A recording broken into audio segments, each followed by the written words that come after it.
FIFA বিশ্বকাপের দ্বিতীয় match ২০২৬ group এতে ফুটবল প্রেমীদের নজর এখন দক্ষিণ কোরিয়া ও চেক প্রজাতন্ত্রের গুরুত্বপূর্ণ লড়াইয়ের দিকে। মেক্সিকোর ওয়াদালাহার আকরন স্টেডিয়ামে অনুষ্ঠিত হতে যাচ্ছে এই ম্যাচ। দক্ষিণ কোরিয়ার নেতৃত্বে থাকবেন তারকা ফরোয়ার্ড সন হিউং মিন, যিনি দলের আক্রমণভাগের প্রধান ভরসা। অন্যদিকে দীর্ঘ ২০ বছর পর বিশ্বকাপে ফের চেক প্রজাতন্ত্র।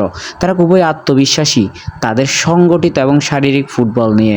দুই দলের অতীত পরিসংখ্যান দেখা যায়, তাদের মুখোমুখি লড়াইয়ের ফলাফল বেশ প্রতিদ্বন্দ্বিতাপূর্ণ। সর্বশেষ ২০১৬ সালে প্রীতি ম্যাচে দক্ষিণ কোরিয়া ২-১ গোলে জয় পেয়েছিল। বিশেষজ্ঞদের মধ্যে ম্যাচটি হতে পারে কৌশল ও শৃঙ্খলার লড়াই।